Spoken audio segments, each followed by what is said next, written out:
Now, I'm going to move on down to verse 6, because here is one. Oh, it is a great one. And it's one that I'm sure that many of you today appreciate. Children's children are the crown of old men.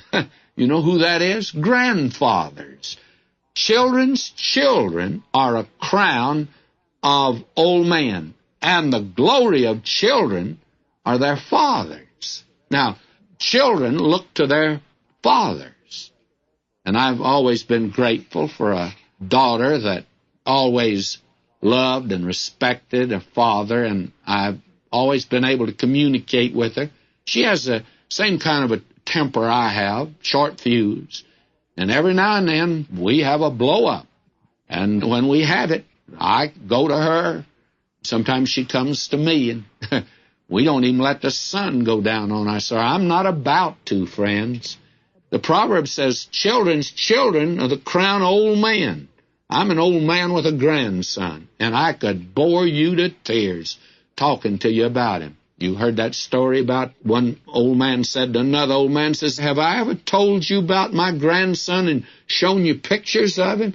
And the other man said, no, you haven't, and I want to thank you for it. But very frankly, if I had known how wonderful grandchildren were, I'd have had them before I had my children, because, oh my, how wonderful they are. Children's children are the crown of old men. Now, will you notice how wonderful this is? This draws families together. A child looks to the father, but the grandfather, he looks back to the grandchild. That's the one that his affection centers in. Now, I want to get through this chapter today. I'll move on down here and come to, well, I think I'm going to go way down here, if you don't mind. Verse 10, a reproof entereth more into a wise man than 100 stripes into a fool. Now, that, by the way, tells you something else.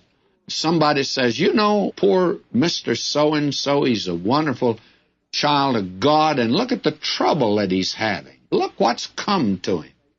And may I say to you that God is coaching him because he's a wise man. But what about the fool? Well, even if God put 100 stripes on his back, it wouldn't do him any good. So maybe the reason that today some are prosperous. You remember the Lord Jesus said about that man, my, how prosperous he is. Well, he said, I'm going to tear down the old barns and put up some new ones. I'm expanding. I'm prosperous. And there's nothing wrong with building new barns. The thing that's wrong was, he's a fool. Not because I said it.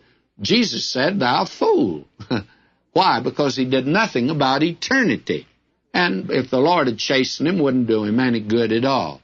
During the Great Tribulation, that intense suffering and judgment that the world goes through, many people will suffer so they'll gnaw their own tongue.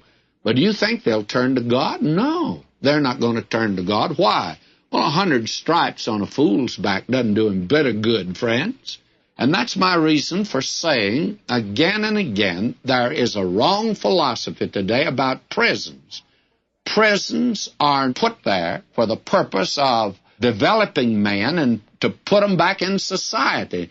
Now, that may have a place, but that's not the purpose of a prison. It's punishment. Now, it's not discipline. Discipline is for a child, your own child. But punishment is for the one that has committed a crime. We got the wrong notion about these things today. They are closing certain prisons. They've said this in California. Well, no one can be trained and put back into society. Right. Don't think it was built for that purpose. Now, I think that they've become terrible places, and they become sinkholes of iniquity, but that is not, again, that is not the purpose of them. That's a place